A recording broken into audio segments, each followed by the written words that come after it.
Kira-kira saja. Enggak, jujur saja. Ini masalah ilmu hak, gak usah. Enggak ada gunanya kan prestasinya terbang ke Mekah. Wow, kamu hilang kan? Gas. Padahal jelas dia bisa terbang ke Mekah. Temu MBS gitu. Muhammad bin Salman itu yang enggak ngaruh. Yang pengaruh adalah sifat lintalahu. Bil mu'minina raufur rahim. Juga gitu. Ini rektor, ini ketua badan wakaf, ini presiden, ini kiai besar. Yang ngaruh adalah sikap kasih sayang. Ketika itu dilanggar, lanfaddu. Kamu hormat sama rektor, sama saya, misalnya kiai besar. Tapi misalnya pas kiai hormat, tua aku ikut bal-balan satu. Mesti tuntas apa? Clear ya?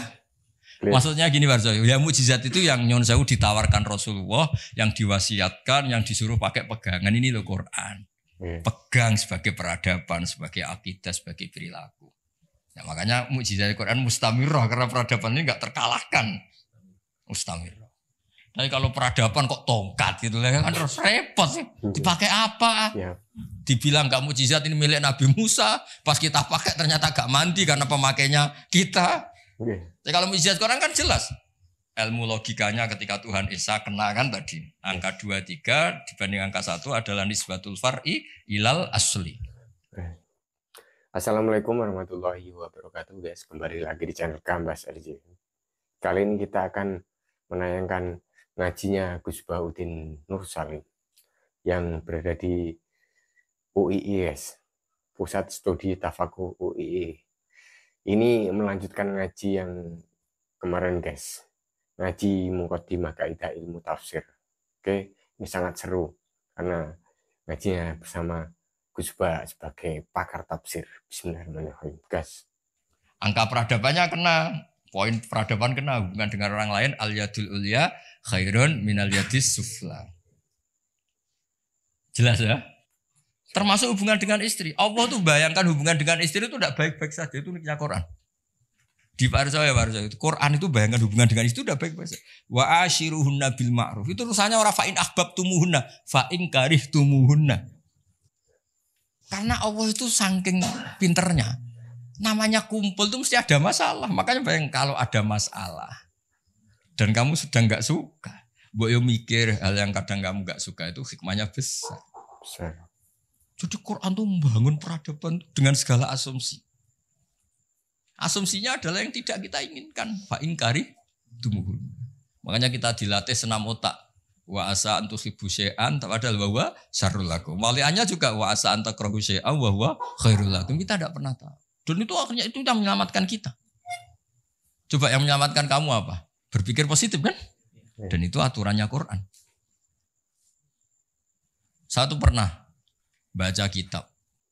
Dan itu kebetulan ada orang minta nasihat saya habis baca kitab itu. Dia ketika kaya raya jabat temannya banyak. Ketika miskin jadi buruh temannya tidak ada yang main. Dia ngeluh, wah ini orang munafik semua Gus. Ketika saya jatuh gak ada yang kesini. Dan dia sudah jadi buruh bikin bata itu, bikin batu bata itu. Terus tak bilang, malah bagus gitu. Kalau teman-teman kamu datang, terus kamu ditonton pas dibentak-bentak majikan, malah kamu malu tuh. Jadi Allah bikin kultur itu bagus. Kalau miskin jatuh gak ada yang main. Kalau main kamu malah jadi tontonan. Oh iya Gus, baru tertawa-tawa. Jadi di balik yang kamu tidak suka itu ada kebaikan. Makanya Imam Syafi'i saya sering cerita di mana. Imam Syafi'i itu ada orang ketemu beliau cium tangan hormat. Setelah di luar maki-maki. Syafi'i gini. Terus ada yang lapor. Orang yang tadi cium tangan engkau, yang hormat engkau di luar maki-maki kamu. Imam Syafi'i tertawa-tawa. Loh kamu diceritain ini kok tahu? Baguslah berarti sawi bawah. Di depan saya tidak berani. Dianggap enteng saja Pak. Maksudnya ini jasa ke rektor. Kalau ada yang di luar kok gak cocok. Depan saya gak berani. Wibawa saya. Itu saya gunakan Gus. Jadi kadang dianggap enteng saja Pak. Terus diceritain lagi. Oh ini separuh kampung kamu itu gak suka sama kamu. Jadi Imam Syafi'i baguslah. Yang gak suka itu pasti gak pernah utang itu. Gak pinjem-pinjem itu. Yang masalah itu yang suka. Orang kalau gak suka kan gengsi. Mau pinjem, mau ngutang gitu. Artinya dianggap hikmahnya itu. Jadi sesuatu yang kamu kadang gak suka itu hikmahnya besar. Misalnya kamu punya istri merengut yang ngamuan. Bagus itu. Nak guya-guya be wong lanang liya pusing juga kamu kan. Ya intinya itu Allah ngajari kita senamu dakwasa untuk ibu syai'au wa syarrul lakum. Kadang wa asa anta syai'au wa khairul lakum. Terus kita berkesimpulan gimana? Wa ya'lamu wa antum la ta'lamun. Sudahlah kita sebagai manusia yang lemah berkesimpulan yang tahu itu apa? Kita tahu apa? Kita tahu apa? Nah, hal-hal gini loh yang menjadikan Quran itu abadi. Ya, ini sebelum asar tak bacakan takbir lagi ini di kitab Itqan. Ini lebih bagus, lebih ekstrim. Itu tadi kitab Fathul Bari yang barusan tak baca Pak Fajar. Kalau ini dari kitab Al-Itqan. Itqan itu spesialis tentang ulumul Quran.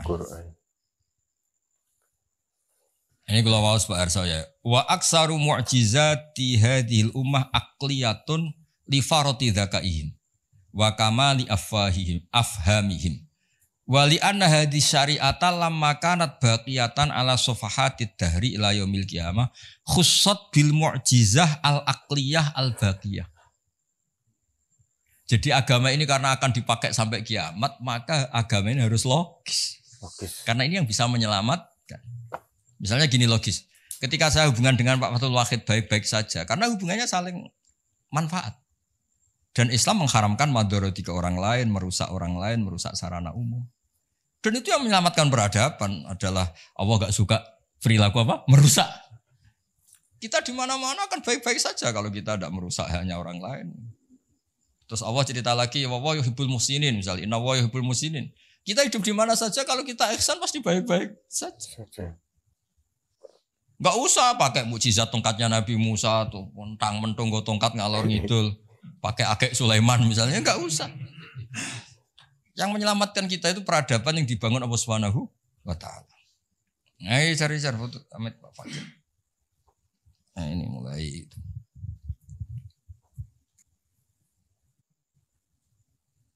Ya, jadi kalimatnya itu ya kalimat di kitab Itqan ini jelas khussat bil mu'jizah al-aqliyah.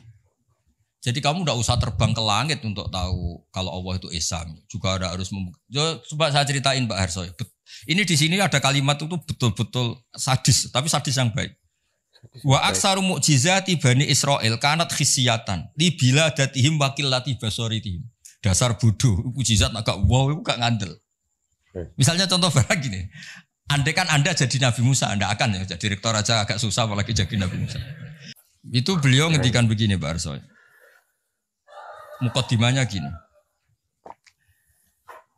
Innama yujibul ihtimama attama bi ma'rifati i'jazil Qur'an anna nubuwata nabiyina alaihi salam buniyat ala hadhil mu'jizah. Jadi kenabian Nabi Muhammad itu adalah dibangun atas mukjizat Quran.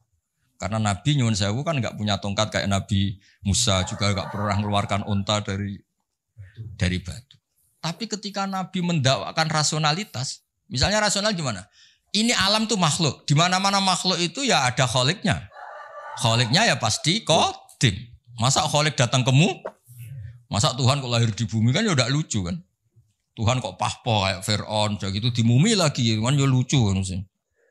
Tuhan kok tenggelam kan ya banyak yang. Jadi Nabi kalau datang tuh penjelasan. Saya beri sekian contoh di Quran. Betapa Nabi bisa menaklukkan pikiran orang Arab dengan rasionalitas. Ada orang Arab dulu itu cerita. Problem kita itu banyak. Maka Tuhan kita harus banyak. Ketika Nabi mendakwahkan satu Tuhan. Mereka bilang. Aja'alal alihata ilaha wahida innaha adalah syai'un ujab. Masa Tuhan banyak. Tuhan apa sedikit. Problem kita banyak. Tuhannya harus banyak. Terus Nabi bikin perbandingan. Darabawa matala rojulan fihi suraka umutasyakisuna wa rojulan salamal lirojul. Hal yastawiyani masalah. Darabawa rojulan fihi suraka terusnya. Walhasil ada buruh atau pembantu atau pegawai punya majikan banyak. Perintahnya beda-beda. Mutasyakisun perintahnya beda. Semuanya ingin dituruti. Sama satu orang yang hanya punya satu majikan. Enak mana? Terus orang-orang Arab bilang, ya enak punya satu majikan. Punya majikan banyak repot.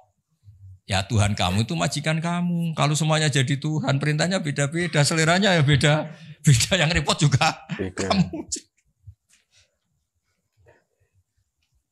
Paham? Contoh lagi rasionalitasnya Quran. Quran itu Islam lah. Itu kan selalu bilang la ilaha illallah wahdahu la syarikalah. Tuhan itu enggak punya rival, enggak punya sekutu, enggak ada yang setara. Terus mereka tanya, Muhammad kasihan dong Tuhan kalau sendiri gak ada yang mitranya atau gak ada yang setara. Terus Allah cerita ke Nabi bilang, kira-kira gini, saya ini ketika gak ada langit bumi ya sendiri yang menciptakan saya semua kata Allah. Tapi orang Arab perasaannya tuh masih suka tamsil. Tamsil itu logika yang auqa'afin nafsi, satu perumpamaan. Allah gaya perumpamaan itu ekstrim. Dan orang pasti taslim, pasti setuju. Misalnya kamu miskin, ini kan mahasiswa rata-rata masih miskin. Yang kaya orang tuanya mungkin. Itu pun kalau yang kaya, kalau enggak kan sudah jadi pekerja, merantau di mana-mana. Terus mengumpulkan uang bisa beli Innova. Setelah beli Innova, Pak Harsoyo atau saya atau Pak Warwakid menguasai mobil kamu kayak kamu. Kamu boleh enggak? Enggak boleh kan? Makanya terus Allah bikin Dorobalakum masalam min anfusikum halakum mimma malakat aymanukum min syuraka'a fi ma razaqnakum fa antum fihi sawa takhafunahum ka khifatikum anfusakum. Allah bikin satu perumpamaan. Misalnya Anda punya mobil yang beli kamu, harta kamu. Kemudian ada orang lain yang gaya menguasai itu kayak miliknya. Kamu boleh enggak? Ya enggak boleh, yang punya saya. Kok ada orang lain sok-sokan? Ya sama. Yang bikin langit bumi itu Allah sendiri. Terus ada orang sok-sokan kayak Fir'aun Namrud, sok-sokan. Gak ikut gawe, gak ikut menciptakan kok nguasai.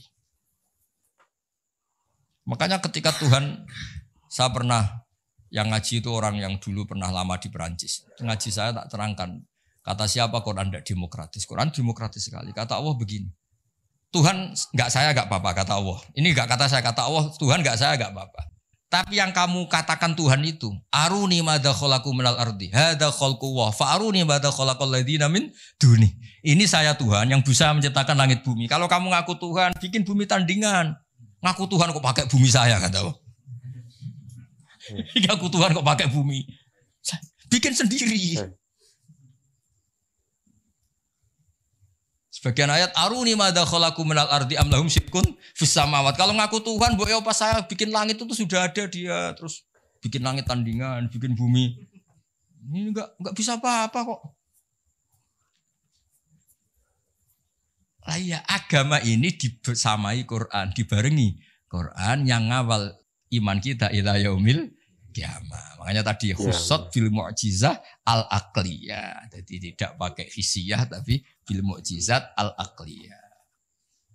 Ya kira-kira gitu. Doanya nanti habis ini asar sholat. Yang mau jamak tadi sudah jamak. Yang mau ngopi-ngopi terus nanti ngaji apa? Hadis. Ya yang di buku itu ngaji hadis. Nanti ini sebuah sare itu ya mungkin sekata dua kata sekapursil dari Pak Arsi. Monggo. 10 menit.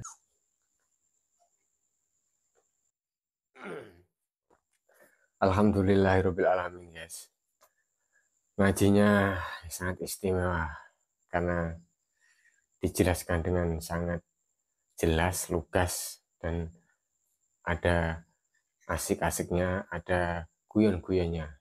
Karena yang ngaji juga spesial dari ahli-ahlinya, yaitu Gus Baudin Nur Salim. Ya Allah, semoga kita bisa bertemu, guys. Dan tadi Gus Ba menjelaskan bahwa kedahsyatan itu akan kalah dengan akal, guys. Untuk zaman-zaman sekarang, guys. Makanya Allah lebih menurunkan Al-Quran untuk mukjizat Nabi Muhammad Sallallahu Alaihi Wasallam daripada menurunkan kedahsyatan seperti mukjizatnya Nabi Musa dan juga Nabi Sulaiman dan juga nabi-nabi lain, guys.